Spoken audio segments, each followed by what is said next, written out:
Now on Sunrise and streaming on CrossroadsToday.com, the Senate overwhelmingly passed the two-step continuing resolution bill Wednesday night. And the second trial accusing former President Donald Trump of sexual assault is set to take place on January 15th. And we take a look at the latest findings from a committee that shows some spending that was approved by George Santos. And it's going to be a beautiful weekend this weekend, but here comes that cold front coming next week. We're going to take a look at that and your Thanksgiving travel forecast and the weather. We hear from the Ganado Indians quarterback, who is the athlete of the week in sports. You're watching 25 News Now Sunrise. Good morning and thank you for joining us. I'm Carolina Astrain. And I'm Parker Cox. And today it's the 17th day of November 2023. And let's see, it's 6:32. Time is flying by. And it's National Take a Hike Day. Yeah, National Take a Hike Day. I think it's also National Hiking Day. Oh, hiking day. National Hiking Day, yeah. But be careful if you're going to go out there because it's quite foggy. Yes, it is quite foggy. I don't know if you're going to be hiking here in the Crossroads, but yes, like Carolina said, it is very, very foggy out there this morning. So take a live look at North Victoria right now. As you can see there on your screen, all that fuzzy kind of haziness is that fog out there this morning, but that's only because we got that temperature matching that dew point. Actually, now it just changed on me, 1 degree off from that dew point rather, making that humidity 97%. So a little cool out there, but also foggy. If you take a look at your current visibility, everywhere in our area, at least a good majority, maybe 8% of our area, is in that 0 to 1 mile an hour range. That is pretty bad fog this morning. In fact, that fog is so dense this morning that the National Weather Service even issued a dense fog advisory for a good majority of all these counties that are here in the gray. A couple of areas are not in the fog advisory, but I'm surprised that the National Weather Service has an issue because it is also foggy in Edna and Port Lavaca as well. So please be careful if you're on the roads this morning. Well, like I said, it's going to be a beautiful weekend this weekend because we got that high. It's still keeping us in those northerly winds, keeping us in those 70s, but we're going to have a new low that's going to make landfall in California today, and that's going to quickly traverse over the over the mountains rather, and redevelop over the panhandle, bringing us that cold front on Monday. And coming up in a moment, we'll take a look at that cold front, those temperatures next week, and we'll take a look at your Thanksgiving travel forecast as well. Back to you, Carolina. Thank you, Parker. The Senate overwhelmingly passed the two-step continuing resolution bill Wednesday night with an 11 to 87 vote. The passage of the bill means that a government shutdown has been avoided. The continuing resolution bill will fund the government through early next year. The bill now heads to the president's desk for him to sign before the midnight Saturday deadline. The bill splits the government into two groups. Funding-wise, some departments will be funded through January 19th and others will be funded through February 2nd. That means Congress will have to deal with two more government shutdown deadlines in early 2024. The second trial accusing former President Donald Trump of sexually assaulting author E. Jean Carroll is set to take place on January 15th. It's expected to be a jury trial as requested by both parties and is expected to last less than a week. The trial will mainly focus on damages related to the alleged sexual assault that took place in a department store dressing room in the spring of 1996.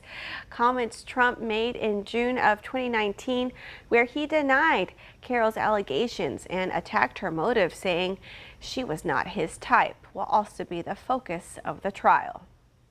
It's a disease that can strike without warning, appearing first in the form of tremors. Our longtime morning meteorologist Trey Mining was diagnosed with Parkinson's disease 3 years ago.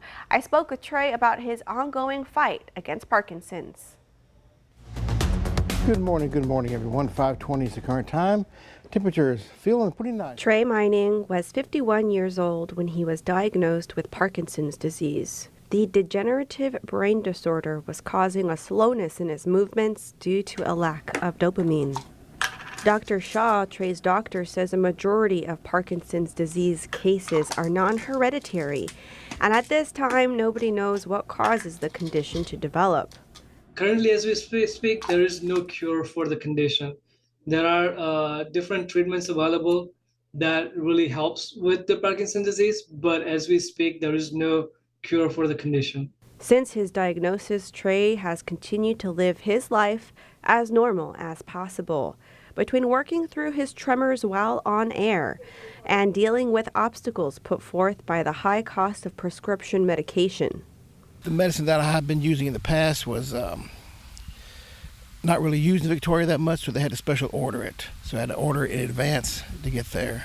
The longtime meteorologist says he couldn't get through any of it without the love and patience shown by his wife, Mary Ellen. She's always there by my side and gives me love, and of course, and she goes to every appointment with me and sits in on that and helps me to stay encouraged. With regular exercise, life expectancy can be unaffected by the condition, says Dr. Shaw. A person who is being active, person who is living a healthy and active lifestyle, they tend to have a lower progression of the disease and a slower progression of the disease.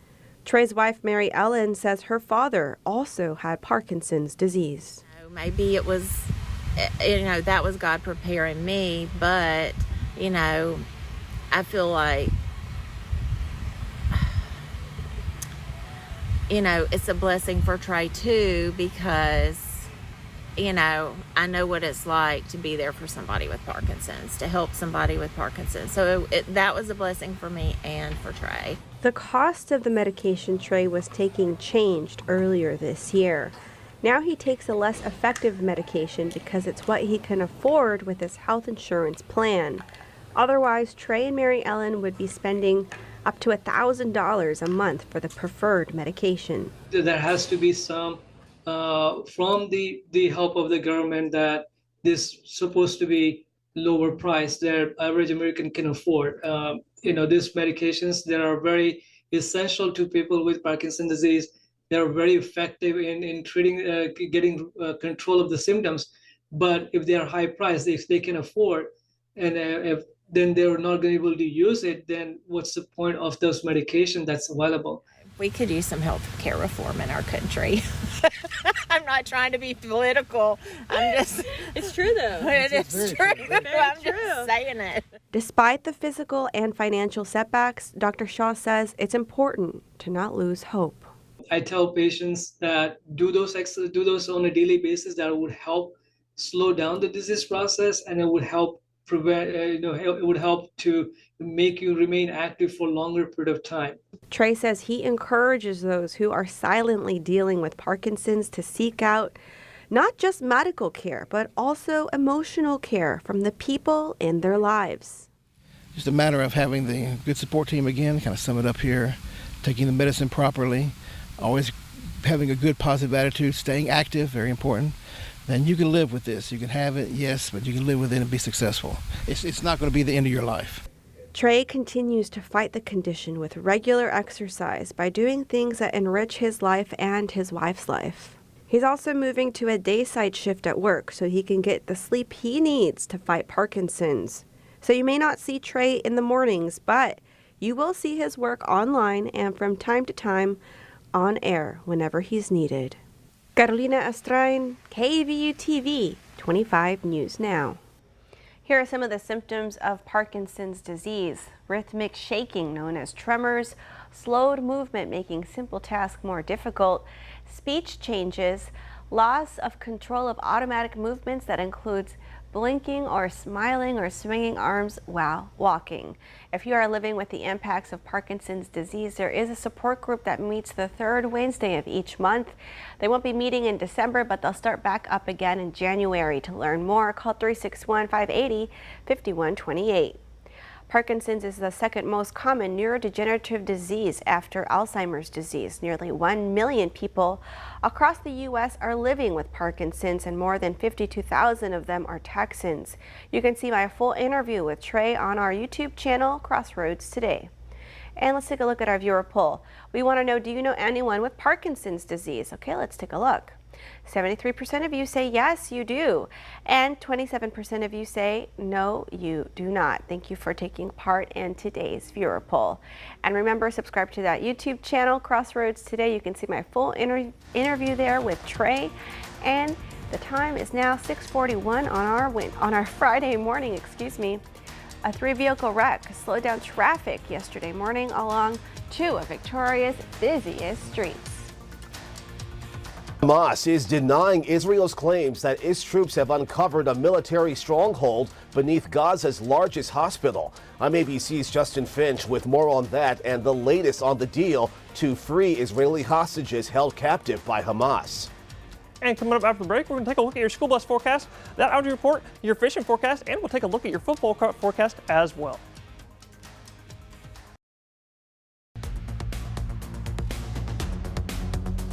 Well, good morning, Crossroads. If y'all waking up this morning, if you're just tuning in, look at a live look at Port Lavaca, live look at Port Lavaca right there, where that fog is slowly starting to clear up down there, but it is still foggy out there. So take a look at the current conditions. 55 is more temperature down in Port Lavaca, but like I said, with that dew point only 1 degree off, we're still going to have high humidity, giving us some foggy conditions even down there on the coast.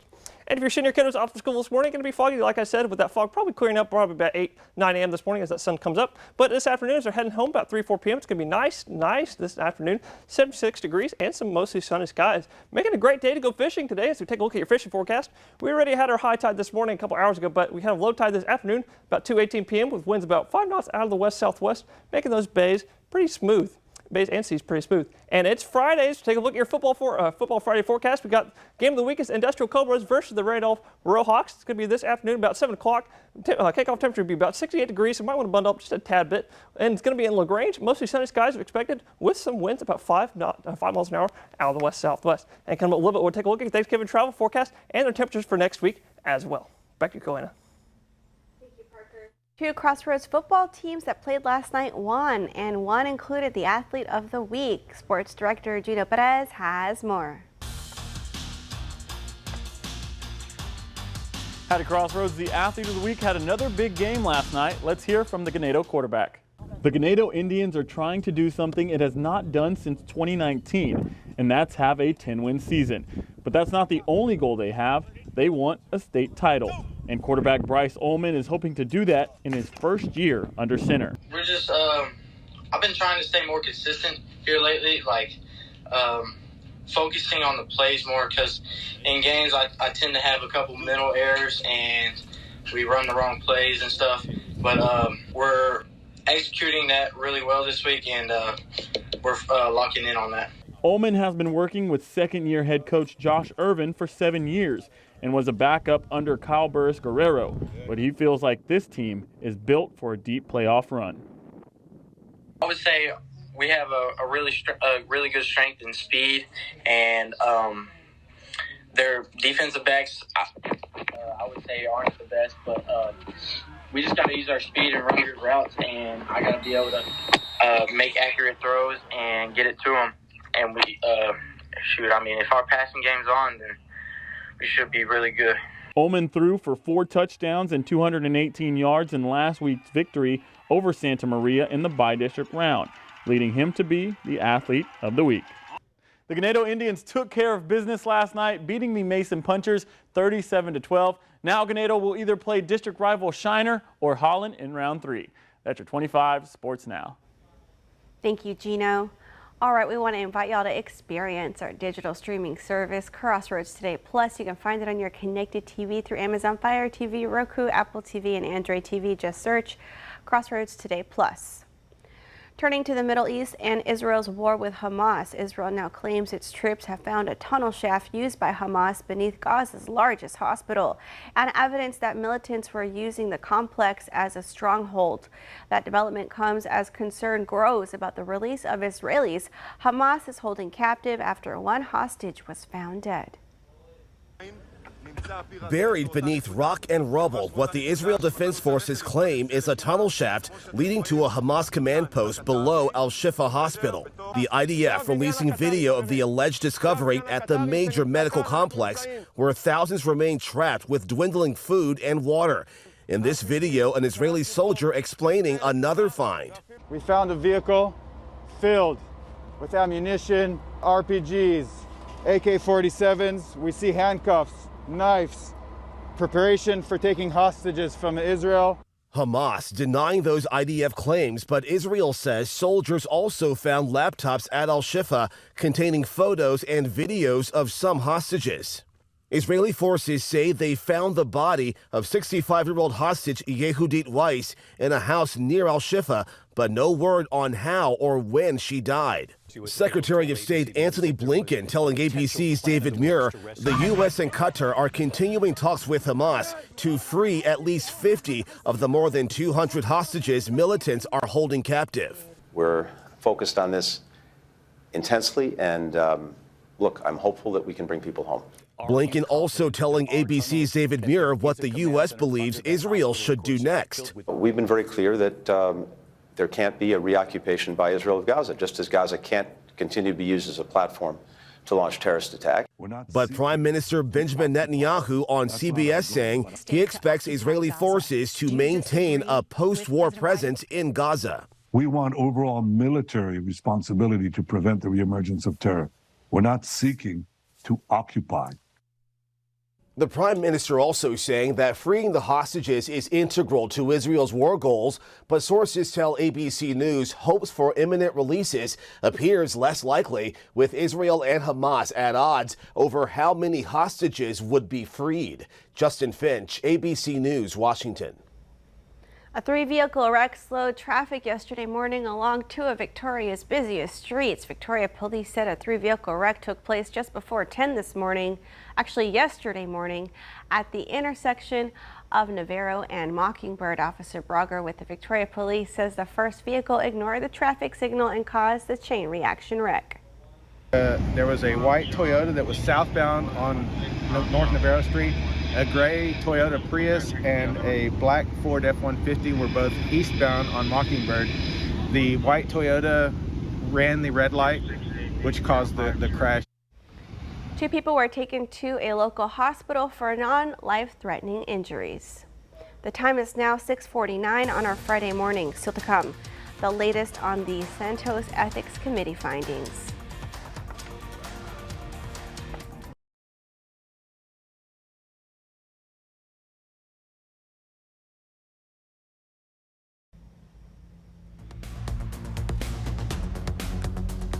Well, good morning, Crossroads. Well, Thanksgiving is right around the corner, and we'll take a look at your Thanksgiving travel forecast here in a second. It actually leads us to today's weather poll. Today's weather poll asks, when will you be traveling for Thanksgiving? So let's take a look.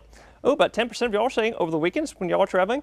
None of y'all are saying Monday or Tuesday. And that actually makes me so happy y'all are plenty weather aware, because there's going to be weather happening on Mondays, Tuesday. We'll take a look at that in a moment. 26% of y'all are saying Wednesday is that travel day, and 64% of you are not traveling for Thanksgiving this year. To vote on today's weather poll, go to crossroadstoday.com/vote-weather to participate and see what everybody else is saying for their travel plans as well.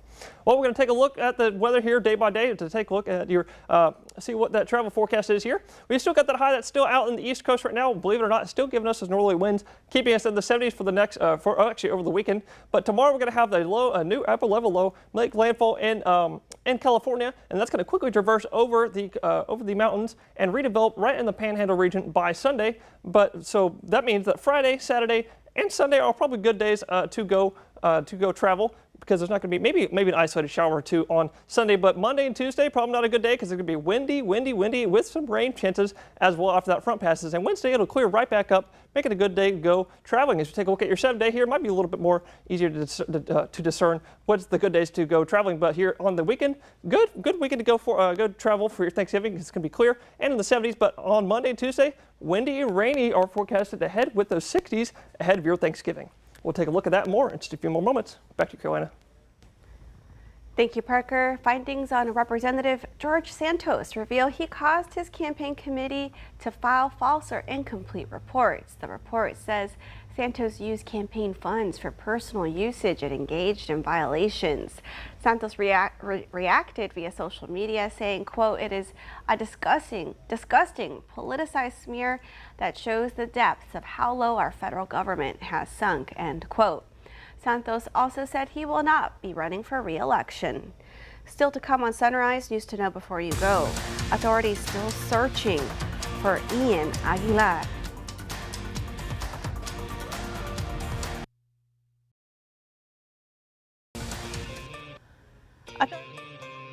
A 10-year-old child and the man wanted in his disappearance after a vehicle was found abandoned at a Houston bus station. An Amber Alert for Ian Aguilar was issued on Tuesday night in Wilmer.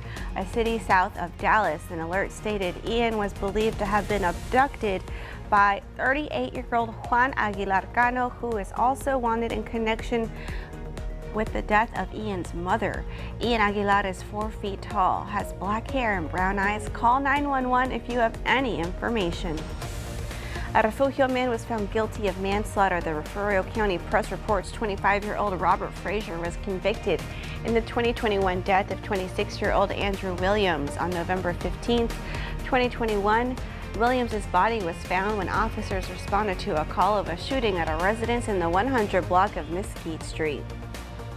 Wednesday night, Victoria police arrested 28-year-old Darian Luna on charges of evading arrest. Court records show Luna arrested several times since 2012.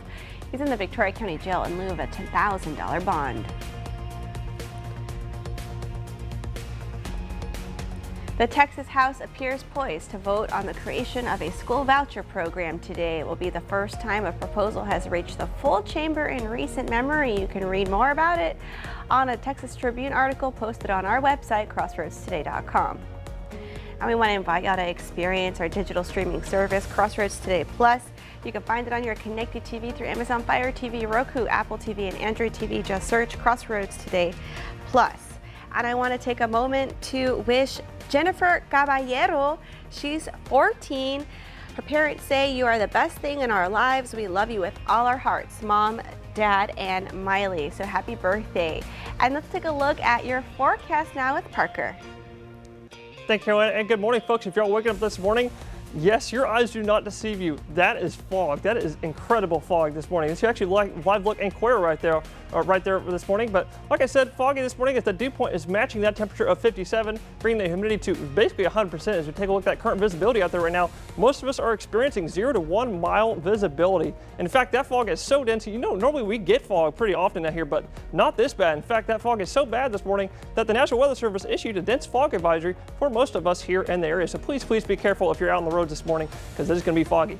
Well, it's going to be nice this weekend. It's going to be in the mid to upper 70s, but after that cold front arrives on Monday night, we're going to be on the 70s, not the 70s, the 60s next week ahead of your Thanksgiving. All right, well, be careful out in that fog. Stay home if you can, and thank you for joining us. Have a wonderful day, and remember, subscribe to our YouTube channel and join us tonight for 25 News now at 5, 6, and 10, and don't forget about Roads Football Live.